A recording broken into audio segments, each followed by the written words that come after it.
Hello and welcome to Gargi classes. मेरा नाम है अंकित शर्मा।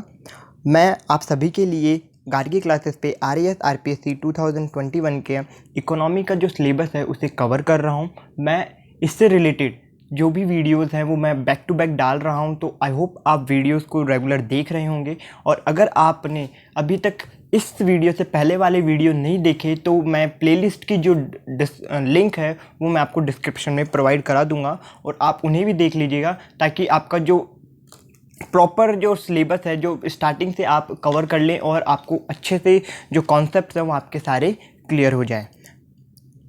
तो आज के इस टॉपिक में हम repo rate, reverse repo rate और जो बैंक रेट और रेपो रेट के बीच का जो डिफरेंस है उसके के बारे में डिस्कस करेंगे। तो वीडियो को एंड तक जरूर देखें और अगर आप हमारे चैनल पर नए हैं तो प्लीज़ चैनल को सब्सक्राइब करें और वीडियो पसंद आए तो लाइक करें। सबसे पहले हम डिस्कस करेंगे रेपो रेट के बारे में। देखो रेपो रेट होती क्या है। देखो repo rate is the rate at which commercial bank borrow short term loans from RBI in case of emergency and fulfil CRR SLR requirement by mortgaging their dated government securities and treasury bills as a collateral. देखो repo rate है। Repo rate एक rate है जिसके behalf पर, जिसके basis पे commercial bank RBI से loan borrow करते हैं, वो भी short term loan. Okay, short term loan borrow करने के लिए जो रेट, जो इंटरेस्ट रेट लगाई जाती है उसे रेपो रेट कहते हैं। और लॉन्ग टर्म जो लोन लिया जाता है बैंकों के द्वारा RBI से, तो उसके लिए जो रेट लगाई जाती है उसे हम बैंक रेट कहते हैं। ओके, अब ये जो लोन है जो ये बोरो कर रहे हैं वो कब कब कब कर सकते हैं? इन केस ऑफ एमरजेंसी जैसे कि हो गया शॉर्टफॉल, हो गया बैंक के अंदर शॉर्टफॉल आ गया, मनी क्राइसिस आ गया, तब जो बैंक है वो RBI के पास से पैसे उधार ले सकते हैं। या फिर उसकी जो CRR और SLR रिक्वायरमेंट, मतलब जो रिजर्व के अंदर कैश रिजर्व रेशो और स्टैट्यूटरी लिक्विडिटी रेशियो को मेंटेन करने के लिए भी जो ये कैश है वो लिया जा सकता है। लेकिन ये कैश, ये जो लोन है वो कब कैसे, मतलब एक तो होता है सिक्योरिटी देकर आप लोन पर लेते हो और एक होता है कि आपको बिना सिक्योरिटी, मतलब बिना कुछ गिरवी रखे ही आपको लोन मिल जाता है। तो रेपो रेट के अंदर अगर आप इस रेट के ऊपर जब लोन लेते हैं तो उसमें क्या सीन है, इसमें ये सीन है कि जो कमर्शियल बैंक है वो गवर्नमेंट डेटेड सिक्योरिटी मतलब गवर्नमेंट बॉन्ड्स हो गए या फिर ट्रेजरी बिल्स हो गए, इसको एज ए कोलेट्रल मतलब एज ए सिक्योरिटी के रूप में उसे जमा कराएंगे। इसके बिहाफ पर जो RBI है वो कमर्शियल बैंक को लोन प्रोवाइड कराता है। तो रेपो रेट सिंपली है, रेपो रेट है एक ऐसी रेट जिसके द्वारा कमर्शियल बैंक RBI से शॉर्ट टर्म लोन बोरो करते हैं, वो भी कब, जब कोई इमरजेंसी आ जाए या फिर उनकी SLR और CRR रिक्वायरमेंट फुलफिल नहीं हो पा रही हो तब। और इसके लिए उन्हें गवर्नमेंट डेटेड सिक्योरिटी और ट्रेजरी बिल्स, जो भी RBI के द्वारा जो अप्रूव्ड सिक्योरिटीज़ हैं उनको जमा कराना होता है, गिरवी रखना होता है और फिर उसके बिहाफ पर ये लोन उनको मिल जाता है। देखो रेपो रेट नॉर्मल मैनर में काम नहीं करता है, मतलब आप, ऐसा नहीं है कि आप डायरेक्टली बैंक के पास गए और आपने पैसा ले लिया, ऐसा नहीं होता। इस सीन में क्या होता है, ये एक तरह से कॉन्ट्रैक्ट है और रीपर्चेज ऑप्शन इसे कहा जाता है। रेपो रेट का फुल फॉर्म होता है रीपर्चेज ऑपरेशन। ओके ना, तो ये क्या है, फॉरवर्ड कॉन्ट्रैक्ट है। फॉरवर्ड कॉन्ट्रैक्ट मतलब हो गया कि आप भविष्य में आप प्रॉमिस कर रहे हो कि मैं जो ये सिक्योरिटीज आपको दे रहा हूँ एज अ कोलेक्ट्रल, तो वो मैं आपको रीपर्चेज कर लूँगा। ठीक है, तो repo rate is the forward contract between the bank and RBI। It means, इसका मतलब क्या है, bank promises RBI to repurchase government security that it lends to borrow money by RBI after the repo period at a predetermined rate। देखो repo rate क्या है, repo rate एक तरह का फॉरवर्ड कॉन्ट्रैक्ट है जो कि बैंक और RBI, कमर्शियल बैंक और RBI के बीच में होता है। और इसमें कि बैंक है वो RBI से प्रॉमिस करते हैं कि जो मैं सिक्योरिटी आपको एज ए गिरवी रख रहा हूँ, मॉर्टेज के फॉर्म में रख रहा हूँ, वो मैं आपको कुछ समय बाद, जब रेपो पीरियड ओवर हो जाएगा उस समय के बाद में मैं आपको वो जो सिक्योरिटीज़ है आपसे वो खरीद लूँगा और उसके साथ ही मैं आपको इंटरेस्ट दूंगा। तो वो जो इंटरेस्ट दिया जाएगा कमर्शियल बैंक के द्वारा RBI को, तो वो जो इंटरेस्ट है वो हमारा रेपो रेट कहलाएगा। ठीक है। अब यहाँ पे रेपो पीरियड आया है। रेपो पीरियड को देखो, रेपो पीरियड नॉर्मली क्या होता है कि रेपो पीरियड आप एक तरह से ओवरनाइट होता है, लेकिन अब इसे टर्म रेपो पीरियड भी कहा जाता है, जिसके अंदर 7 दिन, 14 दिन और 28 दिनों का जो डेज जो कलेक्ट डेज का जो वो है वो आपको दिया जाता है कि आप 7 दिन के लिए लोन ले रहे हो या फिर 14 दिन के लिए लोन ले रहे हो या फिर 28 दिन के लिए लोन ले रहे हो। ठीक है। अब यहाँ पर देखो, एज अ कोलेट्रल जो सिक्योरिटी जमा कराई जाती है उसका क्या फ़ायदा होता है। देखो, कोई कमर्शियल बैंक है, उसने आरबीआई से लोन ले लिया। अब आरबीआई से लोन लिया है और उस सिक्योरिटीज़ भी जमा करा दी। जब उसका रेपो पीरियड ओवर हो गया तो आरबीआई ने उन्हें कहा कि आप हम जो आपने जो सिक्योरिटी जमा कराई थी वो ले लो और हमें हमारे पैसे वापस दे दो। लेकिन उस टाइम पे कमर्शियल बैंक ने कह दिया कि हमारे पास तो पैसे ही नहीं है। ठीक है, हो सकता है वो मना कर दे। तब क्या, तब ये जो कोलेट्रल वर्ड इसलिए यूज़ हुआ है कि वो जो सिक्योरिटीज़ हैं वो जो आरबीआई है वो ओपनली मार्केट में सेल आउट करके अपना जो पैसा है उसे रिकवर कर लेगा। ठीक है, तो ये हो गया रेपो रेट का एक नॉर्मल इंट्रोडक्शन। जो मीनिंग है वो यही है रेपो रेट का। और इसके बारे में जो इम्पोर्टेंट बातें हैं जो इसके बारे में हमें ध्यान रखनी है वो क्या क्या है। देखो, repo rate is suggested by Narasimham committee second in 1998 and it is come in effect from 2000। देखो, रेपो रेट जो नरसिम्हम कमेटी बनी थी 1998 में, इससे पहले एक और बनी थी 1991 में नरसिम्हम कमेटी बनी थी, और उसके बाद में 1998 में बनी थी। उसने रेपो रेट का जो ये सजेशन है वो दिया था। ऐसा नहीं है कि इससे पहले की भी ये जो सेल बॉन्ड्स का सेल या परचेज होता था या फिर सिक्योरिटीज़ के बिहाफ पे लोन प्रोवाइड नहीं किया जाता था, ऐसा होता था। लेकिन नरसिम्हम कमेटी ने क्या कहा है कि इसके लिए एक प्रॉपर सिस्टम होना चाहिए, तो उन्होंने रेपो रेट का जो सजेशन है वो दिया था उस कमेटी के अंदर। और ये जो सजेशन है वो हमारी गवर्नमेंट ऑफ इंडिया ने 2000 के अंदर इम्प्लीमेंट कर दिया था।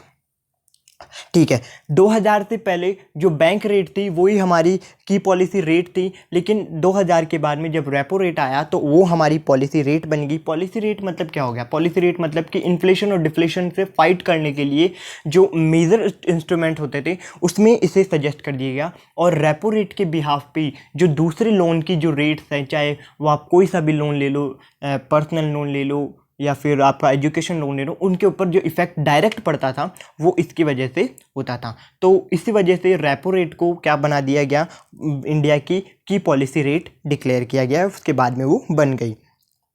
इसके बाद में मैंने आपको बताया कि गवर्नमेंट जो कमर्शियल बैंक है वो कुछ भी सिक्योरिटीज़ आपको रखोगे और उसके बाद में लोन मिलेगा। तो एक हमारे दिमाग में एक बात भी रहती है कि जो बैंक है उसके पास एसएलआर के अंदर, स्टैट्यूटरी लिक्विडिटी रेशियो के अंदर, रिजर्व के अंदर कुछ वो अपना लिक्विड एसेट्स को रिजर्व करके रखता है। तो क्या वो उस रिजर्व जो असेट है उसको भी मॉर्टेज की फॉर्म में यूज़ कर सकता है? नहीं, एज अ सिक्योरिटी वो उसे यूज़ नहीं कर सकता। ठीक है, तो यहाँ पे मैंने लिखा है कि bank can not mortgage SLR quota securities. SLR quota के अंदर जो सिक्योरिटीज़ हैं वो उसे मॉर्टेज मतलब गिरवी नहीं रख सकता as a collateral to borrow the loan borrow करने के लिए। लेकिन इस चीज़ के लिए हाँ शेड्यूल बैंक होता है। शेड्यूल बैंक क्या है? वो एसएलआर कोटा की जो सिक्योरिटीज़ है उसे गिरवी रखकर लोन ले सकता है। लेकिन ये जो चीज़ है वो फिर रेपो रेट के अंदर नहीं आएगी। ये जो फैसिलिटी है वो मार्जिनल स्टैंडिंग फैसिलिटी एमएसएफ के अंतर्गत आएगी। तो इसके बारे में हम नेक्स्ट वीडियो में डिस्कस करेंगे एकदम डिटेलली। और अभी तक ये जान लीजिए कि ओनली शेड्यूल बैंक ही है वो जो एसएलआर कोटा की सिक्योरिटी को यूज़ करके आरबीआई से लोन ले सकता है। ओके, अब ये हो गया रेपो रेट। अब इसको प्रैक्टिकल समझने की कोशिश करते हैं कि रेपो रेट एक तरह से होता क्या है। आप एक चीज़ समझिए, देखो ये एक्चुअली में सेल और परचेज एग्रीमेंट है। आप कुछ बेचोगे और उसके बदले आपको पैसे मिल जाएंगे। अब देखिए, आप इसको समझने की कोशिश कीजिएगा। इतनी देर आपने थ्योरिकल पढ़ लिया, मैंने समझा है। अब आप प्रैक्टिकली अगर मैं आपको समझा दूंगा तो ये जो कॉन्सेप्ट है वो आपके दिमाग में एकदम क्लियर हो जाएगा। देखो, हमारे पास एक कॉमर्शियल बैंक है, ठीक है, और इधर है हमारा आरबीआई। अब इस कमर्शियल बैंक के पास 10 करोड़ की गवर्नमेंट सिक्योरिटीज़ पड़ी है, मतलब आरबीआई से अप्रूव की हुई जो सिक्योरिटीज़ हैं वो उसके पास पड़ी हुई है। तो ये चाहता है आरबीआई के पास वो और कहता है कि मैं आपको मेरी जो 10 करोड़ की जो गवर्नमेंट सिक्योरिटीज़ है, जो बॉन्ड है, मैं आपको दे दूंगा, आप इसके बदले में मुझे 10 करोड़ रुपए दे दीजिए। ठीक है, इसने इसको 10 करोड़ रुपए जो गवर्नमेंट सिक्योरिटीज़ है वो आरबीआई के पास जमा करा दी। इसके बाद में आरबीआई ने भी इसके पास 10 करोड़ का जो अमाउंट है वो ट्रांसफ़र कर दिया। अब ओवरनाइट ये जो एग्रीमेंट हुआ था वो ओवरनाइट का हुआ। ओवरनाइट का मतलब आज आपने पैसा लिया, अब नेक्स्ट डे जब आरबीआई उसको कहेगा कि अब ठीक है, आपने हमसे कल लोन लिया था, अब मैं चाहता हूँ कि आप हम जो ये जो गवर्नमेंट सिक्योरिटीज़ है वो वापस आप परचेज़ कर लें और मुझे मेरा जो 10 करोड़ रुपए है वो इंटरेस्ट के साथ मुझे वो आप दे दें। ठीक है, अब सपोज़ कीजिए इसने 10 करोड़ रुपए लिए हैं और 10 करोड़ के मान लीजिए कि जो रेपो रेट है वो 6.75% से चल रही है। ठीक है, तो अब सॉरी यहाँ पे परसेंट आएगा, 6.75% से चल रही है। ठीक है, तो क्या बैंक अब आरबीआई को सिर्फ 10 करोड़ रुपए देगा? नहीं, वो 10 करोड़ रुपीस प्लस जो 6.75% है, 10 करोड़ का 6.75% जो उसका इंटरेस्ट बना है वो भी वो उसे देगा। तो इस तरह से ये जो सिक्योरिटीज़ को परचेज करने का या सेल करने का एग्रीमेंट होता है। अब ये फॉरवर्ड कॉन्ट्रैक्ट कैसे हुआ या फिर रीपर्चेज कॉन्ट्रैक्ट कैसे हुआ, रीपर्चेज ऑप्शन कैसे हुआ? देखो, यहाँ पर बैंक ने उसको अपनी सिक्योरिटीज सेल की, राइट, और आरबीआई ने उसे खरीद लिया। ये तो बायर हो गया और ये हमारा यहाँ पे सेलर हो गया। अगले दिन जब जो रेपो पीरियड ओवर हुआ तो क्या हुआ कि आरबीआई ने वापस से वो सिक्योरिटीज इसको दे दी और अपना पैसा वापस ले लिया। तो यहाँ पे क्या हो गया, रीपर्चेज हो गया। मतलब ये एक तरह का रीपर्चेज ऑप्शन है कि मैं आपको ये चीज़ आपको बेच रहा हूँ और उसके बाद में मैं कल वापस ये खरीद लूँगा। ओके, तो आई होप आपको ये चीज़ समझ में आ गई कि रेपो रेट होती क्या है और ये किस तरह से फंक्शन करती है। अब मेन चीज़ है कि रेपो रेट को हम हमारी मॉनेटरी पॉलिसी में इंक्लूड करते हैं। तो मॉनेटरी पॉलिसी में इंक्लूड करते हैं, इसका मतलब ये हो गया कि हमें इन्फ्लेशन और डिफ्लेशन से फाइट करने में ये बहुत बड़ी हेल्प करेगा। तो अब इसे समझने की कोशिश करते हैं कि जो रेपो रेट है वो इन्फ्लेशन और डिफ्लेशन से हमें कैसे हेल्प करता है उससे फाइट करने में। तो देखो, if the repo rate is increase the bank have two option. अगर देखो आरबीआई ने रेपो रेट को इंक्रीज कर दिया तो जो कमर्शियल बैंक है उनके पास दो ऑप्शन होते हैं। क्या होते? to either to reduce the borrowing from RBI or borrow at the higher rate from the RBI and charge higher interest rate from the customer। RBI ने रेपो रेट को increase कर दिया, उसे इन्फ्लेशन को कंट्रोल करना था। ठीक है, तो जो बैंक्स हैं उनके पास दो ऑप्शन रह गया। क्या? या तो वो ऐसा करे कि आरबीआई से पैसा ना ले, ठीक है, और या फिर ऐसा कर सकते हैं कि आरबीआई से वो पैसा ले ले आराम से, जो हाई रेट जो रेपो रेट जो इंक्रीज रेपो रेट है उसके ऊपर वो पैसा ले ले और आगे भी कस्टमर को इंक्रीज रेट पे लोन प्रोवाइड कराए। If the bank borrow fewer amount the credit creating capacity of the bank will come down and money supply will come down. ठीक है, अब सपोज कीजिए हो सकता है कि कोई बैंक ने ये ऑप्शन चूज किया कि वो उससे लोन लेगा, थोड़ा थोड़ा अमाउंट लोन, थोड़ा जो अमाउंट है प्रिंसिपल अमाउंट है लोन का वो उसे कम करके, लेकिन लोन वो ज़रूर लेगा। ठीक है, अब देखो जहाँ पर पहले वो 100 करोड़ रुपए का लोन ले रहा था अब वो यहाँ पे 50 करोड़ का लोन ले रहा है, तो बैंक की जो क्रेडिट क्रिएशन कैपेसिटी है वो कम हो गई। ठीक है, तो इससे क्या हो जाएगा, मार्केट में जो मनी सप्लाई है वो ओवरऑल कम हो जाएगा। ठीक है, आई होप आप समझ गए होंगे। अगर बैंक, अब देखो दूसरा ऑप्शन क्या है, अगर बैंक है ना उसको लोन ले लेता है और हायर चार्जेस के अंदर, हाई रेट ऑफ इंटरेस्ट के अंदर उस पैसे को आगे घुमाता है, तो देखो जहाँ पर हमें एजुकेशन लोन 5% 6% पे मिल रहा था अब वो हमें 12 या फिर 14% पे मिल रहा है, तो हम वो एजुकेशन लोन नहीं लेते। ठीक है, ये सिंपली जो लोगों का मेंटल एटीट्यूड होता है कि कभी भी कोई भी हाई रेट पे लोन नहीं लेता, अगर कोई लेता है तो फिर वो शायद बेवकूफ़ी होगा उस टाइम पे। तो इससे क्या होगा, हाई रेट पे उन्होंने लोन लिया और अपनी जो लोन की रेट्स हैं उन्हें भी हाई कर दिया, तो इससे क्या हो जाएगा कि जो बैंक है, जो कस्टमर्स हैं वो उनसे बैंक से लोन नहीं लेंगे, तो इससे क्या होगा कि उनके पास पैसा नहीं रहेगा, मनी सप्लाई कम हो जाएगा। अब उनके पास लोन का पैसा नहीं है तो जो अब वो जो एक्सपेंसेस करेंगे वो किस में से करेंगे, अपनी सेविंग में से। ठीक है, तो इससे ओवरऑली जो गुड्स की जो डिमांड है वो कम हो जाएगी, और जब गुड्स की डिमांड कम होगी तो इन्फ्लेशन, जो प्राइसेस हाई लेवल पे जा रखी थी वो नॉर्मल होने लग जाएगी। अब अगर डिफ्लेशन आ रहा है, मतलब इन्फ्लेशन बहुत ही ज़्यादा कम है, ठीक है, और मार्केट को, इकोनॉमी को बूस्ट करने की ज़रूरत है, मार्केट में पैसा लाने की ज़रूरत है, तब क्या करेगा? तब आरबीआई क्या करेगा? आरबीआई अपनी जो रेपो रेट है उसे डिक्रीज़ कर देगा, ठीक है। जहाँ पे वो 6.75 थी वहाँ पे उसे लाके वो 3.25 तक ले आएगा। अब क्या करेगा? जो बैंक्स है, जो कमर्शियल बैंक्स है, वो क्या करेंगे? ज़्यादा amount in the form of loan उसे रिसीव कर लेंगे, ठीक है, और उसी पैसे को वो कम रेट में, क्योंकि वहाँ से उन्हें कम रेट पे मिल रहा है, तो वो क्या करेंगे? अपनी क्रेडिटिबिलिटी बढ़ाने के लिए, अपने कस्टमर्स को अट्रैक्ट करने के लिए अपनी जो लोन की रेट है उन्हें कम कर देंगे। तो इससे क्या होगा कि जो पैसा है, जो कस्टमर्स है, वो अट्रैक्ट हो जाएंगे और फिर वो इंस्टेंटली उनसे लोन ले लेंगे, ठीक है। इससे क्या होगा? लोगों के पास पैसा आ जाएगा, और फिर पैसा जैसे लोगों के पास आएगा तो गुड्स की डिमांड करने लगेंगे, और इससे क्या हो जाएगा? जो इन्फ्लेशन है वो इंक्रीज होने लग जाएगा, मतलब हमारी कंट्री में जो ग्रोथ है वो बढ़ने लगेगी। तो ये हो गया आपका रेपो रेट का मीनिंग, इसका फंक्शन, ये किस तरह से फंक्शन करती है, और ये किस तरह से हमें इन्फ्लेशन या डिफ्लेशन से फाइट करने में हेल्प करती है। अब हम बात करेंगे रिवर्स रेपो रेट के बारे में, ठीक है। रिवर्स रेपो रेट का एकदम उल्टा है। जहाँ पर रेपो रेट के अंदर कमर्शियल बैंक इंटरेस्ट पे करता था, वहीं रिवर्स रेपो रेट में जो आरबीआई है वो कमर्शियल बैंक को इंटरेस्ट पे करेगा, ठीक है। एक बार डिटेलली इसका डिस्क्रिप्शन देख लेते हैं।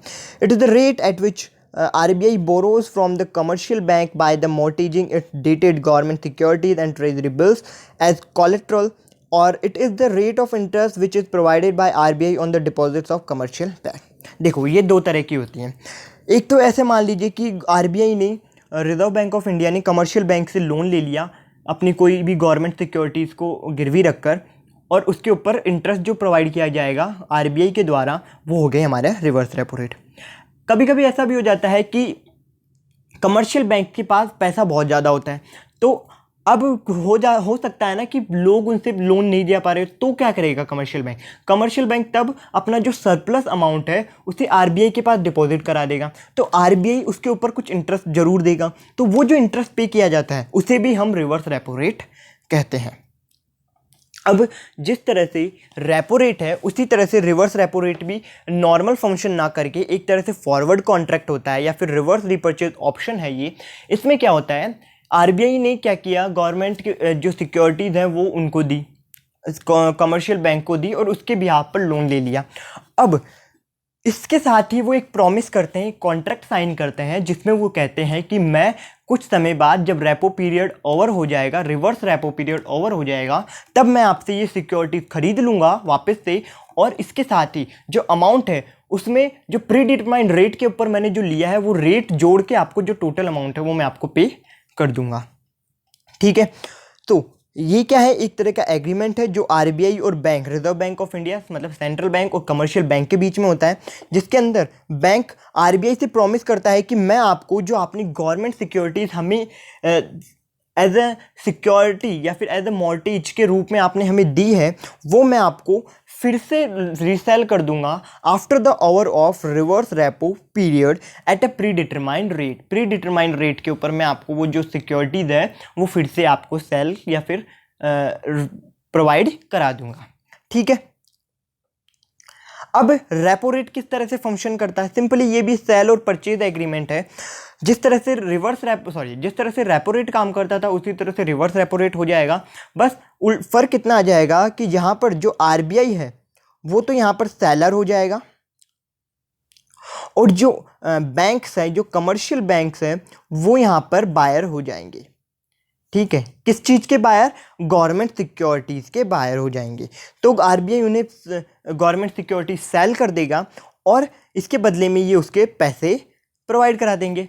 फिर ये जब रेपो पीरियड ओवर हो जाएगा तो क्या करेंगे, जो आरबीआई है वो अपनी सिक्योरिटीज वापस खरीद लेगा, और जो बैंक को जो इंटरेस्ट उन्होंने डिसाइड किया था वो अमाउंट पे कर देगा, ठीक है। अब जो रिवर्स रेपो रेट है वो भी हमें इन्फ्लेशन और डिफ्लेशन में फाइट करने में हेल्प करता है। ये कैसे? देखो, अगर आपको रेपो रेट समझ में आ गया होगा तो आपको रिवर्स रेपो रेट इजीली समझ में आ जाएगा। देखो, रिवर्स रेपो रेट होता है क्या है? If the reverse repo rate is increase the banks have two option. अगर रिवर्स रेपो रेट इंक्रीज हो जाती है तो भी बैंक के पास दो ऑप्शन होते हैं, क्या? Either to lend to RBI और lend to customer at the higher interest rate. अगर repo rate increase, reverse repo rate increase कर रहे हैं तो क्या करेगा बैंक? क्या करेगा? या तो ऐसा हो सकता है कि वो आरबीआई को पैसा उधार में दे दे, या फिर ऐसा हो सकता है कि वो कस्टमर को हायर रेट पे पैसा उधार दे। अब यहाँ पे हायर रेट पे क्यों दे रहा है? देखो, हाई रेट पे इसलिए देगा क्योंकि वो उन्हीं कस्टमर्स को पैसे देने की कोशिश करेगा जिससे उसका प्रॉफिट होगा। वरना अगर देखो, जहाँ पे उसे एक लोन देने में उसको जब इंटरेस्ट 7% से इंटरेस्ट मिल रहा था, वहीं पे अगर वो उस अमाउंट को अगर आरबीआई को देता है तो उसे 12% से इंटरेस्ट मिलता है। तो क्या बैंक वाले इतने बेवकूफ़ हैं कि 7% जो इंटरेस्ट मिल रहा है उसे देंगे, या फिर 12% का इंटरेस्ट मिल रहा है? ऑफकोर्स 12% से, क्योंकि वो तो अपना प्रॉफिट देखेंगे। लेकिन फिर भी अगर कोई ऐसा बंदा है, उसे पैसा की बहुत ज़्यादा ज़रूरत है, तो वहाँ पर कमर्शियल बैंक क्या करेंगे? वहाँ पे उसे लोन प्रोवाइड कराएंगे, लेकिन हाई रेट पे। ठीक है? So, if the bank lend to RBI, the money available with the bank to lend it to its customer will come down. The credit creating capacity of bank and money supply will come down. अब देखो, हो जब अगर suppose कि RBI sorry commercial bank ने first option choose किया कि हम आरबीआई को पैसा देंगे, हम आरबीआई को लोन देंगे, तो उन्होंने क्या, तो इससे क्या होगा? जो जो पैसा कस्टमर को वो उधार देने वाले थे वो क्या हो जाएगा? कम हो जाएगा। ठीक है, मतलब जो कमर्शियल बैंक थे उनकी क्रेडिट क्रिएटिंग कैपेसिटी कम हो जाएगी। ठीक है, इससे क्या हो जाएगा? मार्केट पे अंदर जो मनी सप्लाई है वो भी कम हो जाएगा। अब मार्केट के अंदर मनी सप्लाई कम हो रहा है तो क्या इन्फ्लेशन, जब प्राइसेस हैं वो कम होंगी। क्यों? क्योंकि लोगों के पास पैसा नहीं है और वो डिमांड नहीं करेंगे। अब जब डिमांड नहीं है किसी गुड्स की तो ऑब्वियसली लोग अपना पैसा, जो गुड्स हैं, जो सेलर्स हैं या फिर कोई जो भी सेल करने वाले हैं, प्रोड्यूसर्स हैं, वो अपनी गुड्स या प्रोडक्ट की जो प्राइस है वो कम करेंगे। सपोज कीजिए नैनो कार है, एक 2011 की बात करते हैं हम, नैनो कार है, वो 1 लाख रुपए में आ रही है। ठीक है, 1 लाख रुपए में लोग नैनो कार खरीद रहे हैं, और गवर्नमेंट के पास, गवर्नमेंट ने ये बताया कि आरबीआई ने एक तरह से ये डिक्लेयर कर दिया कि जो हम रिवर्स रेपो रेट है उसे कम कर रहे हैं। ठीक है, सॉरी इंक्रीज कर रहे हैं, सॉरी हम उसे इंक्रीज कर रहे हैं। और उसी वहीं पे ही जो कमर्शियल बैंक थे उन्होंने क्या किया कि अगर आपको कार लोन चाहिए, पहले आपको 6% पे मिल रहा था, अब हम आपको 18% पे देंगे। ठीक है, अब देखो 6% पर तो 100 लोग उस गाड़ी को खरीदने के लिए तैयार थे, अब 18% पे कुछ इक्के दुक्के होंगे जो उसे खरीदने के लिए रेडी होंगे। ठीक है, इससे क्या होगा? जो नैनो कार की जो डिमांड है वो कम हो जाएगी, तो ऑब्वियसली जो प्रोड्यूसर्स हैं उसकी जो मार्केट प्राइस है उसे कम कर देंगे। अब सपोज कीजिए मार्केट प्राइस गिराकर उन्होंने 60,000 कर दी नैनो कार की, तो अब क्या लोग उससे लोन लेंगे? हाँ, अगर 18% पर भी लोन लोग उस कार को परचेज करना चाहेंगे। ठीक है, तो ये तो हो गया कि हम इन्फ्लेशन को कंट्रोल करने के लिए, इन्फ्लेशन को कंट्रोल करने के लिए हमने, सिंपली बात है, इन्फ्लेशन को कंट्रोल करने के लिए आप सिर्फ और सिर्फ डिमांड घटा दो। ठीक है, और डिमांड कब घटेगी? डिमांड तभी घटेगी जब आपके कस्टमर्स के पास पैसा नहीं होगा। तो जब लोगों के पास पैसा नहीं होगा तो वो डिमांड नहीं करेंगे, और डिमांड नहीं करेंगे तो जो इन्फ्लेशन है वो एक तरह से रुक जाएगा, कंट्रोल में आ जाएगा। अब इसी के साथ अगर डिफ्लेशन को कंट्रोल करना है, डिफ्लेशन हो रहा है कंट्री में, जो प्राइसेस है बहुत ज़्यादा सस्ती हो गई है, लोग डिमांड नहीं कर रहे हैं, लोगों के पास पैसा नहीं है, तो क्या करना पड़ेगा? तब आरबीआई क्या करेगा? मार्केट के अंदर पैसा इंजेक्ट करेगा। ठीक है, अब वो क्या कर सकता है इसके लिए? अब वो क्या करेगा? वो अगर रिवर्स रेपो रेट को हथियार बनाता है तो इसके लिए उसे वो जो रिवर्स रेपो रेट है उसे कम करना होगा। अब जब रिवर्स रेपो रेट कम हो रही है तो बैंक्स क्या करेंगे? बैंक्स आरबीआई को लोन देने की बजाय कस्टमर को लोन देना ज़्यादा प्रेफर करेंगे। ठीक है, और जब लोगों को, और इसके लिए वो थोड़ी अपनी रेट्स में कॉम्प्रोमाइज़ भी करेंगे, और जब रेट्स गिरेगी तो कस्टमर लोग अट्रैक्ट होंगे और फिर उससे लोन लेकर क्या करेंगे? वो जब उनके पास पैसा आ जाएगा तो जो डिमांड है वो इंक्रीज़ होने लगेगी, और जैसे डिमांड इंक्रीज़ होते हैं, आप और मैं जानते हैं कि जो इन्फ्लेशन है वो इंक्रीज़ होना शुरू कर देता है। तो आई होप आपको रिवर्स रेपो रेट का जो कॉन्सेप्ट है वो भी क्लियर हो गया होगा। अब मैं बात करूंगा हमारे इस वीडियो के लास्ट टॉपिक के ऊपर, difference between the bank rate and repo rate.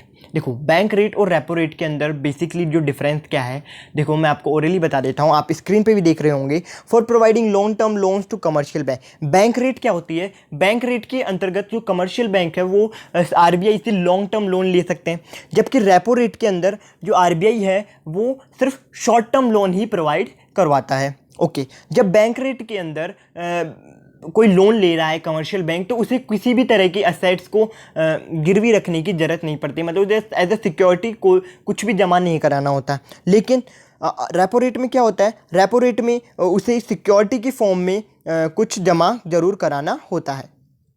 Okay, इसके बाद में क्या होता है, जो बैंक रेट है वो हमारी की पॉलिसी रेट नहीं है। की पॉलिसी रेट मतलब इसके बिहाफ पर और अदर जो रेट्स हैं वो डिसाइड नहीं होती, इसके बिहाफ पर ओनली जो डिस्काउंट रेट है और जो पेनल्टी रेट है, जो मतलब सीआरआर अगर एसएलआर को मेंटेन नहीं कर पा रहे हैं तो उसके लिए जो रेट, जो उसके लिए जो इंटरेस्ट पेनल्टी रेट डिसाइड की जाएगी वो बैंक रेट के बिहाफ पे डिसाइड की जाएगी।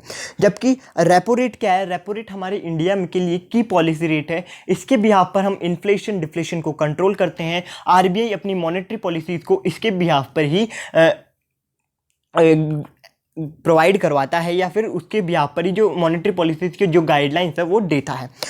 इसके बाद में जो बैंक रेट है उसे हम डिस्काउंट रेट भी कहते हैं। ओके, ये हो गया इसका basic difference. So I hope आपको ये जो टॉपिक है वो क्लियर हो गए होंगे। बैंक रेट क्या है, रेपो रेट क्या है, इनके बीच का डिफरेंस क्या है, रिवर्स रेपो रेट क्या है। तो अगर फिर भी आपके पास कोई डाउट रह गया हो आपके दिमाग में तो प्लीज़ आप हमें कमेंट सेक्शन में ज़रूर बताएं। और अगर आप हमारे चैनल पे नए हैं तो प्लीज़ चैनल को सब्सक्राइब कर ले, और वीडियो अगर पसंद आई हो तो लाइक करें। Thank you so much.